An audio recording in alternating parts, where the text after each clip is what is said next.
morning, everyone. Hello, hello. I think it's almost afternoon now, getting into the afternoon. Ooh. I thought there was a wave coming in there. But yes, thank you so much. Welcome to this discussion about the advantages of filming in India. My name is Michael Rosser. I'm the Asia and Middle East editor for Screen International. I'm not sure why I needed to read that off my piece of paper, but we could not be happier with the panel that we have for you here this morning.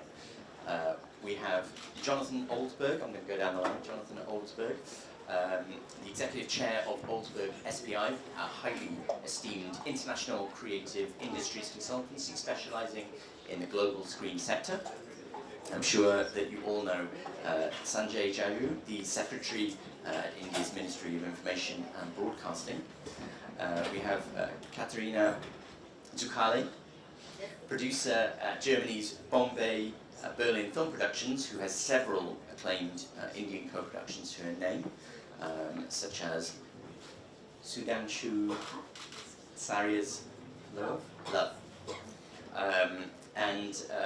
We have very pleased to have Sandhya Suri, the director of Santosh, which is set to receive its world premiere in Uncertain Regard here on Monday. Yes. And we have Alan McAlex, the producer of Santosh, as well as director's fortnight title, Sister Midnight. So not one but two. So another round of applause for our panel. So I think it's fair to say that India is having another landmark Cannes, like I say, with Santosh in Uncertain Regard, and Sister Midnight in Director's Fortnight. And then, of course, there is All We Imagine as Light, the first time an Indian film has been selected in competition for 3 decades. This follows Indian films such as Ram Reddy's Fable, which was at Berlin this year and had a South Korean co-producer, and In the Belly of the Tiger, which was an India, China, Indonesia, Taiwan, US co-production. Wow. So you can see, isn't it? So you can see that co-production is really kind of coming on now in terms of films that are being made in India. So I was hoping, Sanjay, perhaps we could start with you and you could paint us a picture of what is happening right now in terms of co-production in India.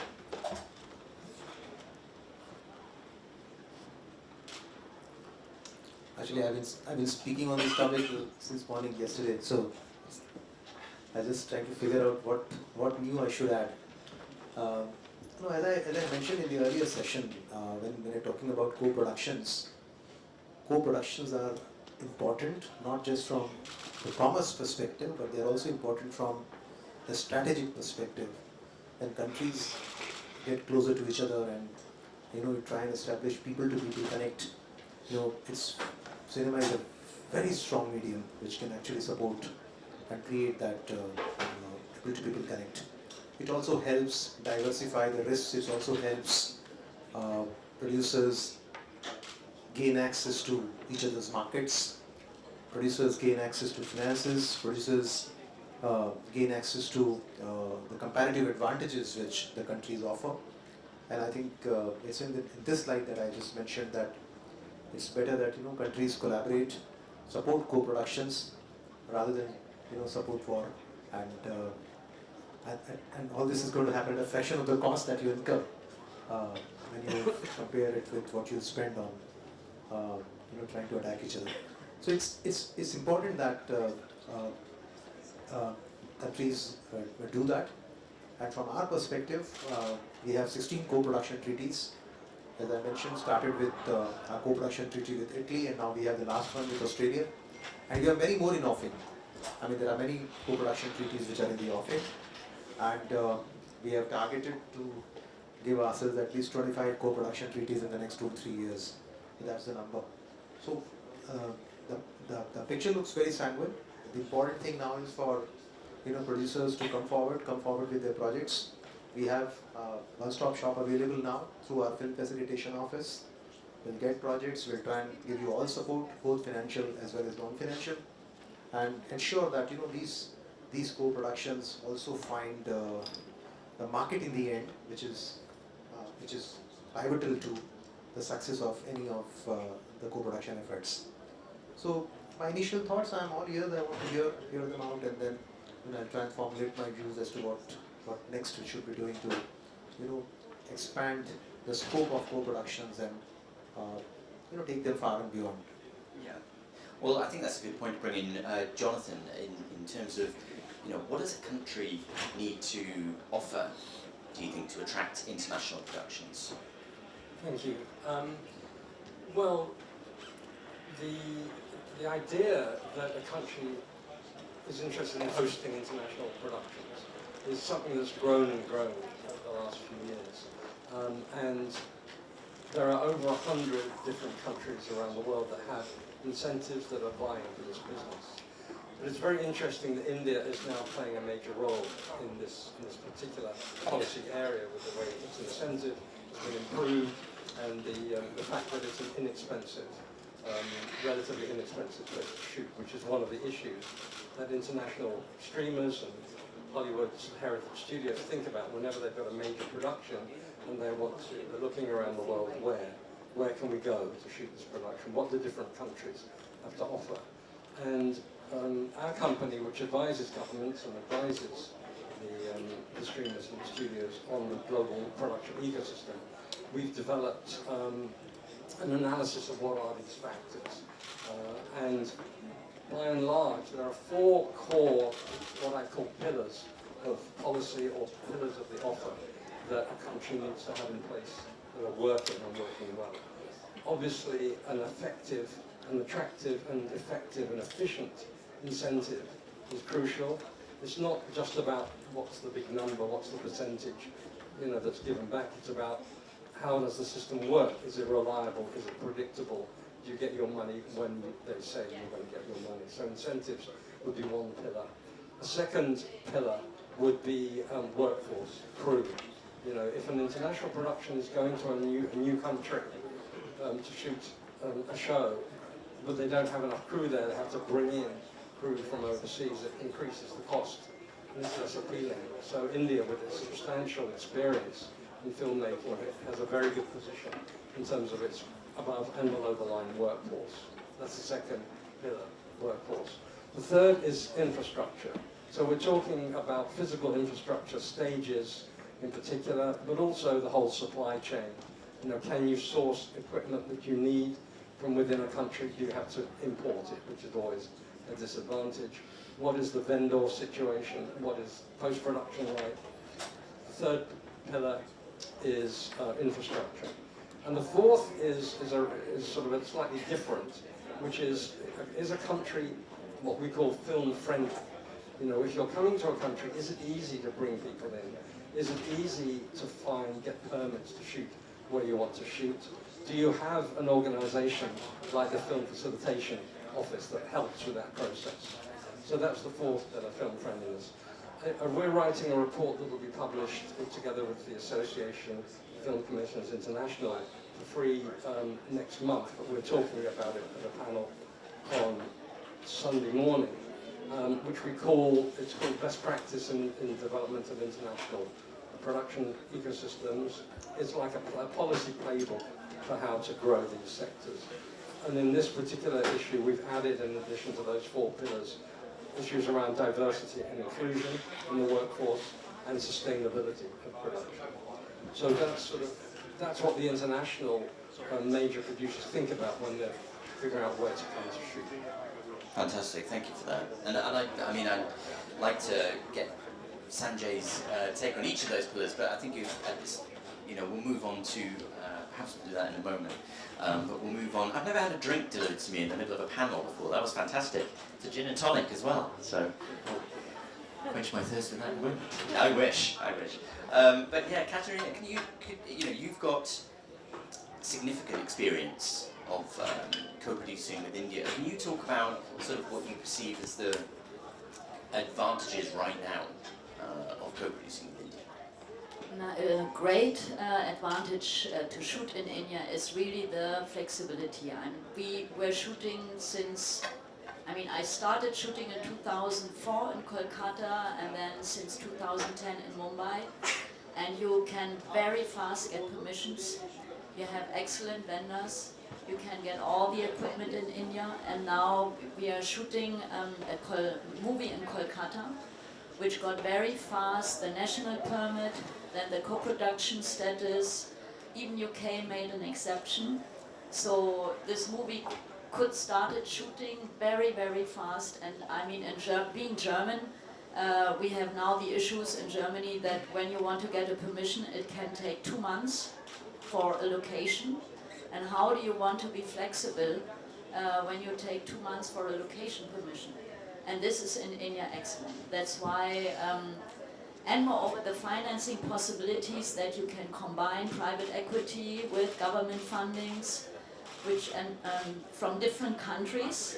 And it's really very well working from my point of view over the last years.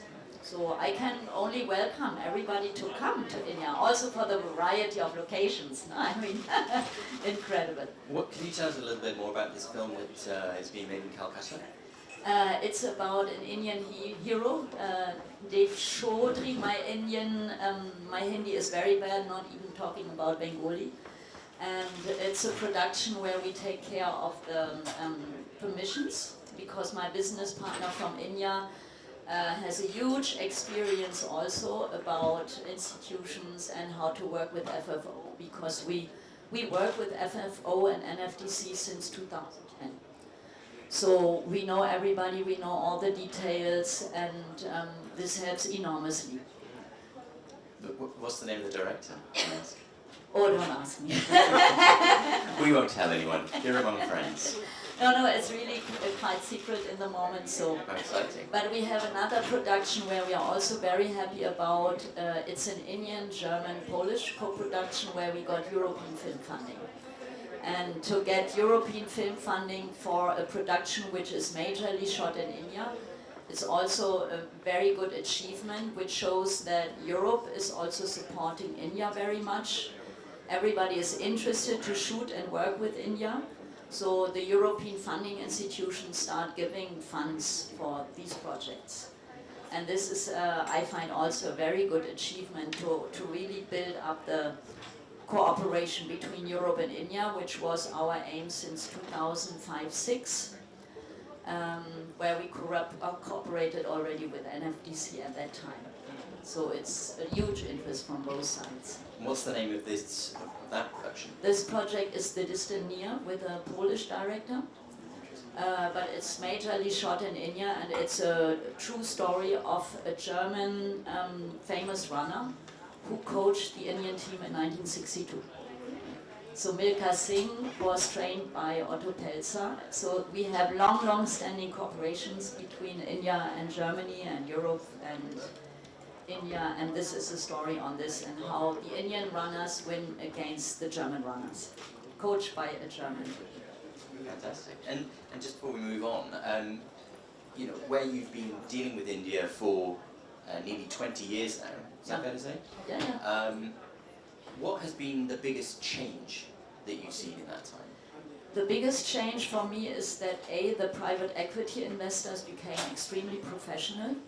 So they have an understanding of the market, of the financing structure, they have more understanding of funding institutions in Europe. And institutions are very welcoming. I mean, this is the major point. And vendors, I mean, you have all the equipment from ABBYY, Panasonic. I mean, he has more experience.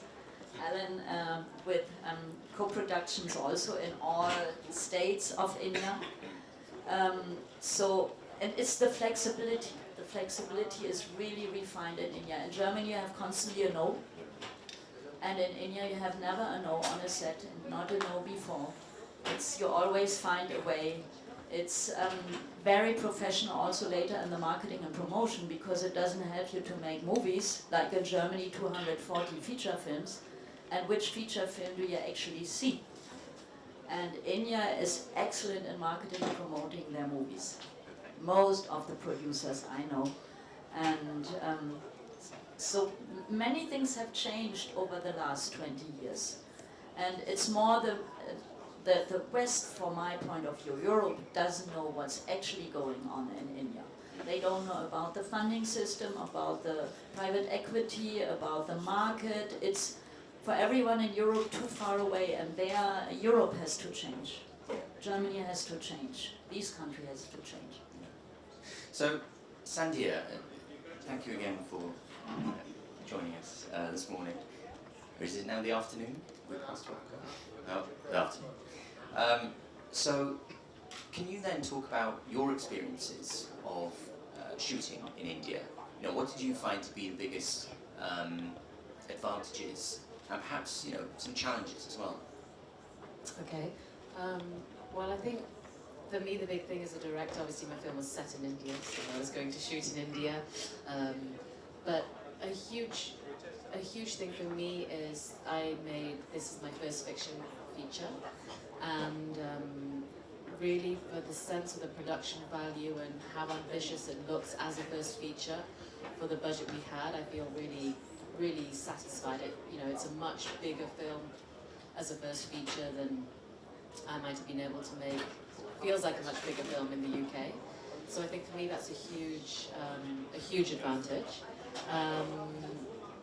I had amazing crews. I made a short film also before in Haryana, and then shot this film in UP. And for me also the crews, really fantastic, really, really hardworking. We only had a few people come from outside, two HODs. So that was also great in terms of international working within the crews. Yeah, really hardworking, amazing locations. I have a much richer, expansive looking film for a first feature. And I found great partners with Alan. So challenges, I know it's a bit hot, huh? I keep shooting in May and June. I don't know why. I always aim for it to be something different, then it keeps ending up. Twice I've shot in May, June, July now. But now I'm sort of addicted to 45-degree shooting. It's like my detox or something. So yeah. No major. We had no. If there were any issues, Alan kept me well protected from knowing about them. And throughout the whole experience of shooting Santosh in India, I mean, what was the biggest surprise that you had?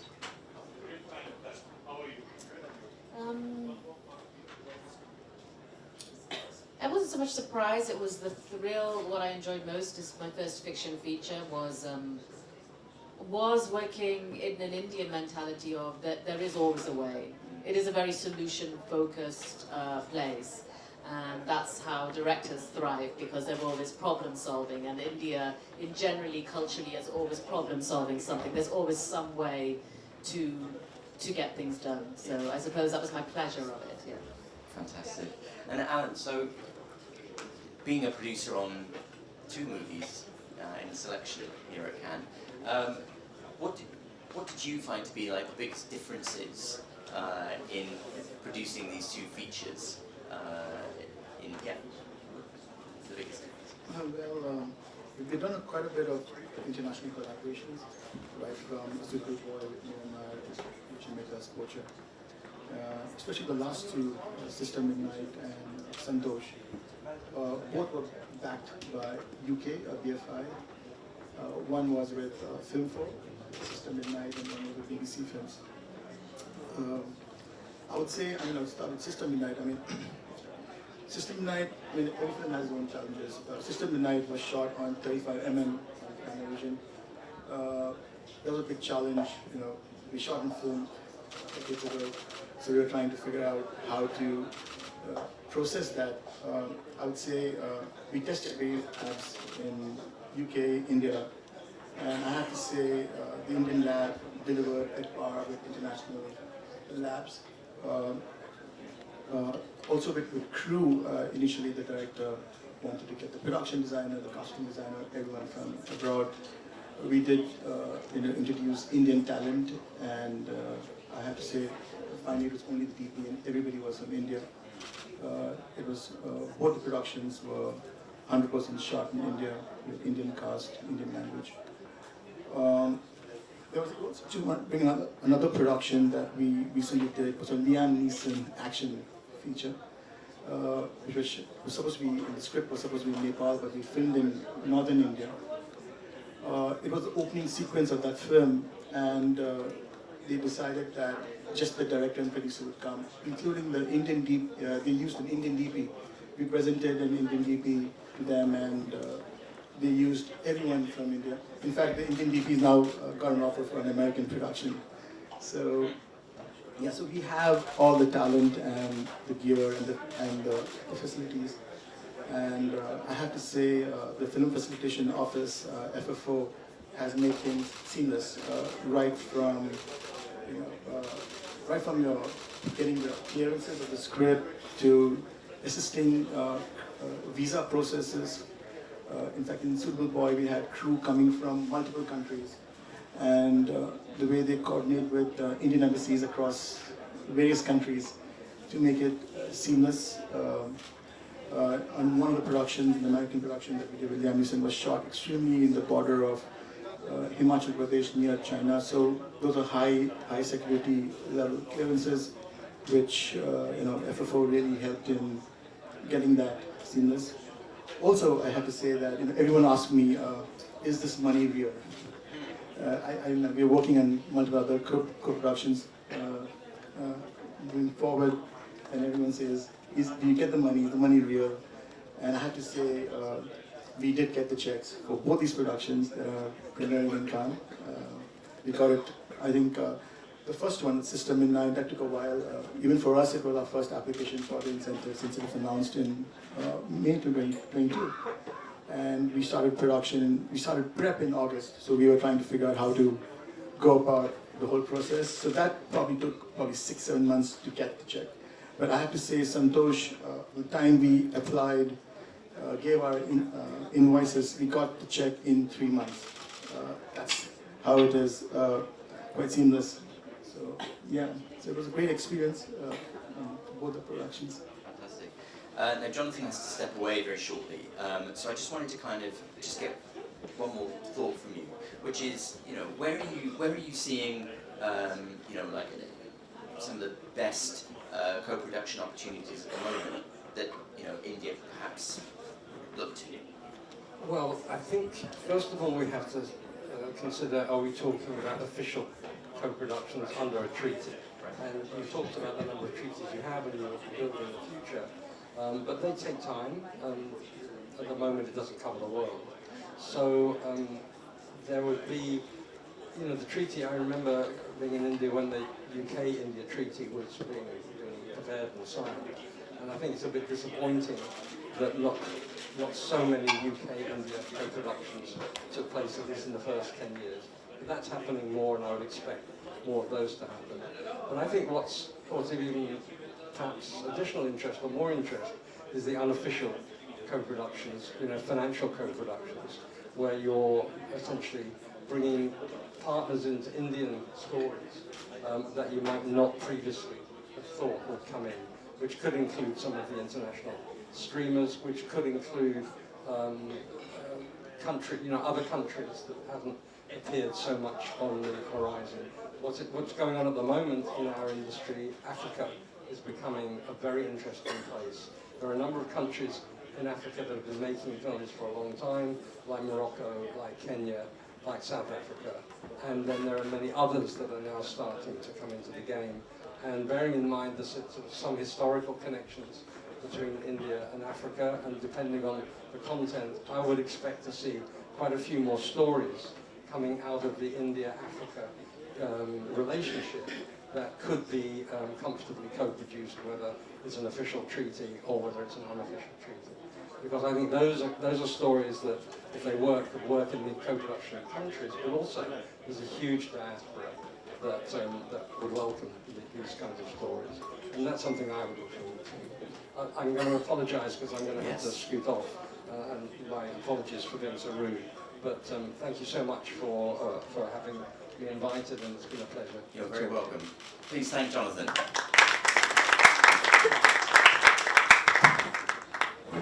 There you go, a little bit more in the room. It's Billy.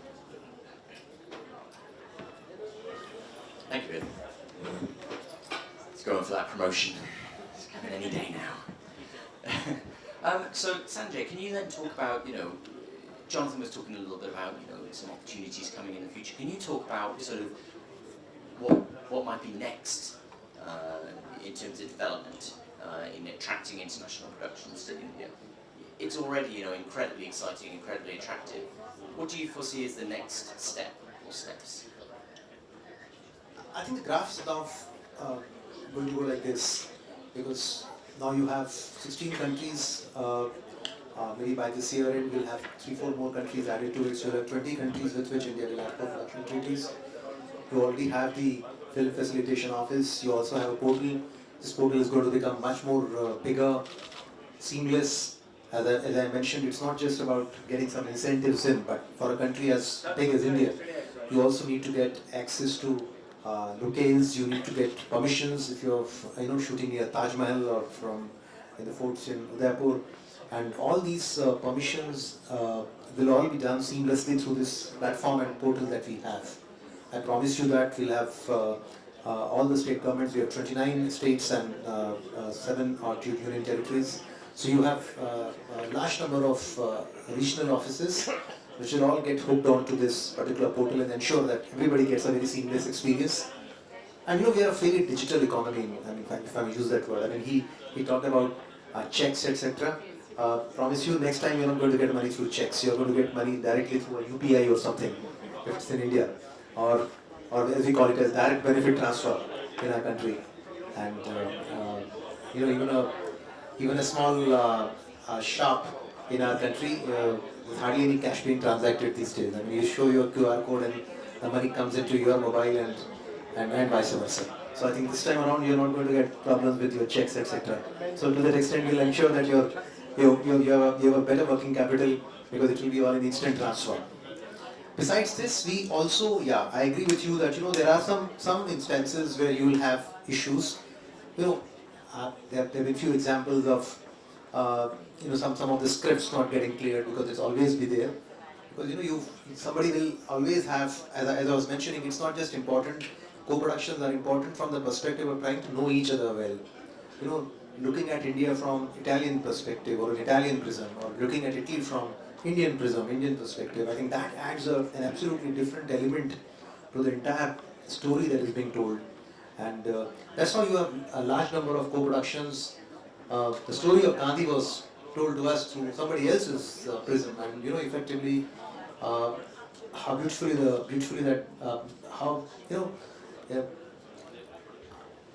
they captured the essence of what Gandhi was. I mean, in that movie. And so there are umpteen examples of such stories which get told or retold through somebody else's prism, and sometimes it really makes a wonderful chewing. And that's where co-production and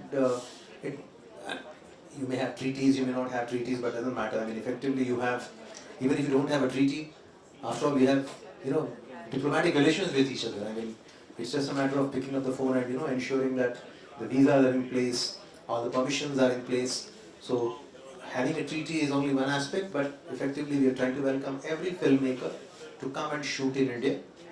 You have the advantages of the locales, as one may call it. You have, if you're looking for a desert, you're looking for a mountain, you're looking for a sea, or you're looking for a river. I mean, or you're looking for a village, you're looking for a town, or you're looking for a city. I think we can offer you all that in one composite nation called India. You'll get all that. If it is locals, then also you're looking for locals. You're looking for some local talent. You require some skill sets in post-production. You require machines. You require equipment. You require cameras. I mean, we make almost 3,000 films if I include all the documentaries, etc., and the OTT content. You make 3,000 films in one country in a year. I mean, that's a huge number. So obviously all this is not being done without equipment. I mean, all this is done through equipment. At the same time, a lot of this work is also happening at a fraction of the cost. I mean, when we sent our rover on the moon, we actually did it in like a fraction of the cost.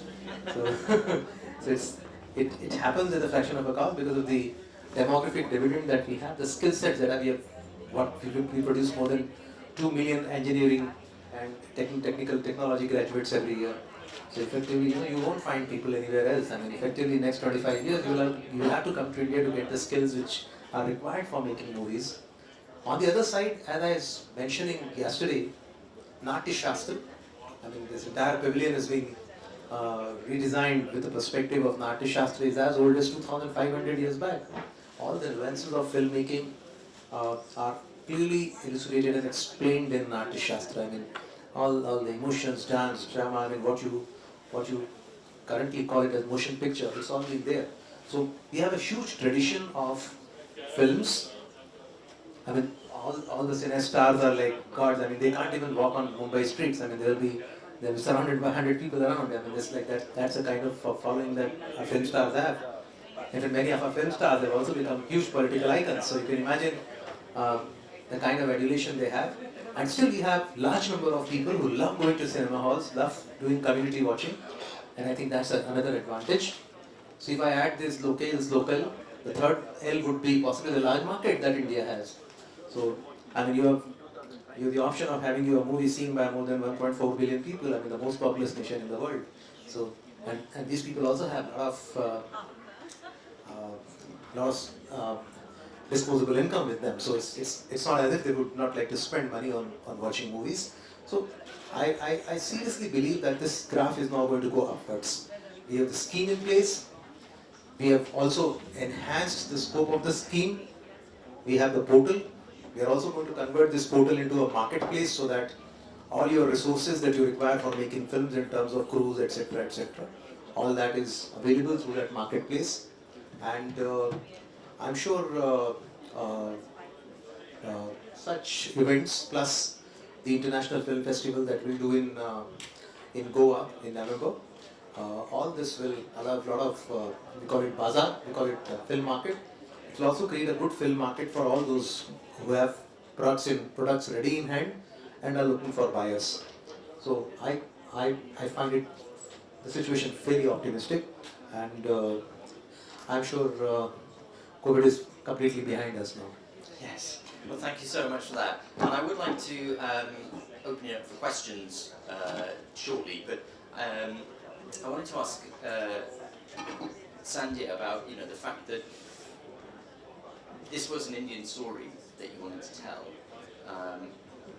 but how sort of intimidating or was it to start down that road to shoot in India, and how did you allay any concerns? Or to be intimidating. Well, did you think rather than making a film in the UK, going over to India and making a film there, or did you already have like a large network there? No, I mean, I have always engaged with India in terms of filmmaking all the time. Ever since I picked up a camera, everything I do is, even at film school, I never shot a film in England. I kept going back to India it's where I find my stories. It's my way as someone living outside of India now of engaging with India. Was your first short, was it I for India? That was my feature documentary, so yeah. But it came with a short at film school also called Safar, of which I for India was made. So yeah, that's always been my way of engaging with India. I'm in India all the time, so it wasn't like a one-off experience to return to India to shoot the film. I think what I was a little concerned about, if anything, was having very big crew. Because I wanted to work in a very small way, which we half managed, yeah.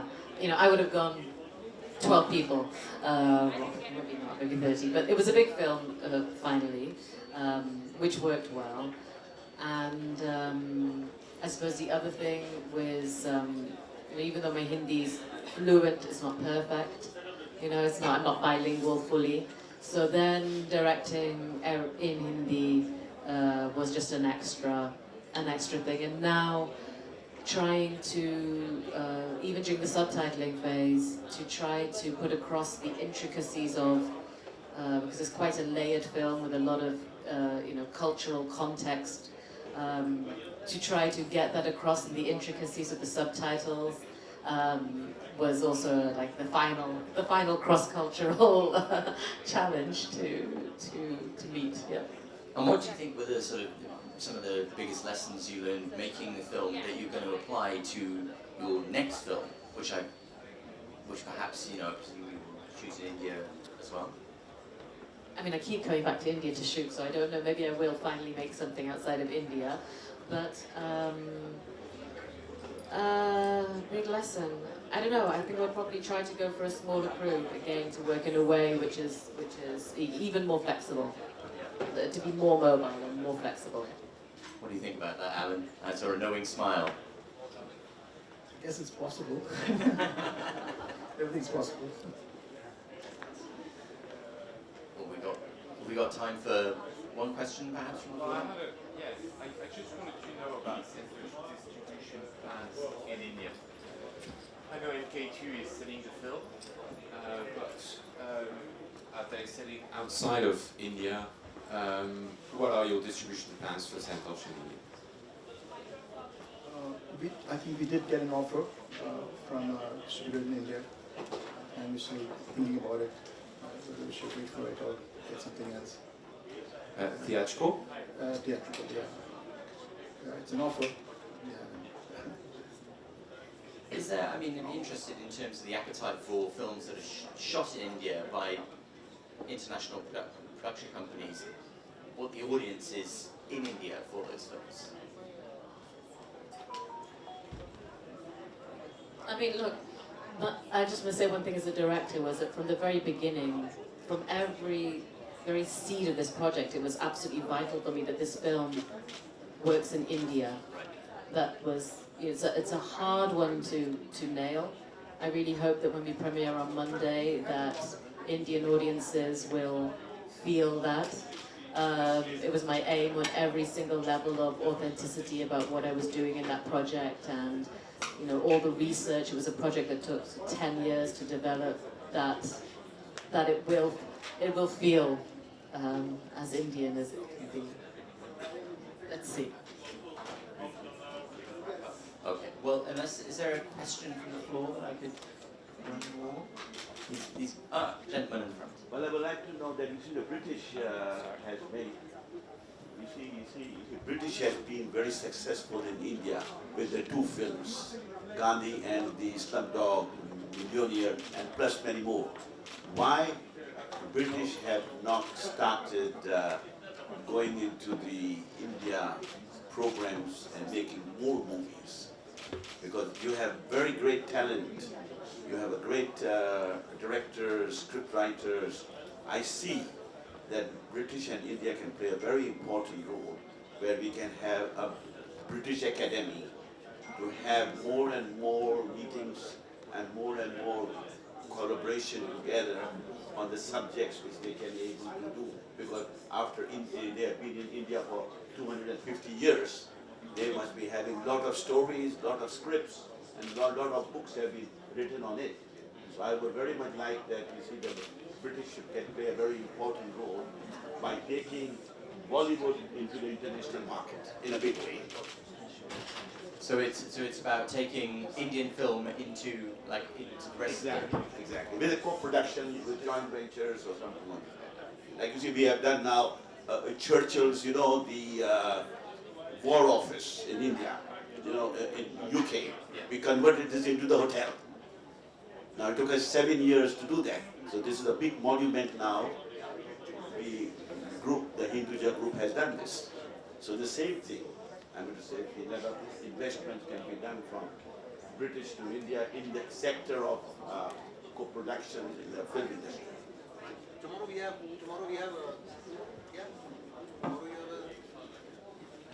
So, just to answer your question, tomorrow we are. No, you are not answering it. They will answer it. We are having a speed dating session with British producers and Indian producers, organized in collaboration with the BFI.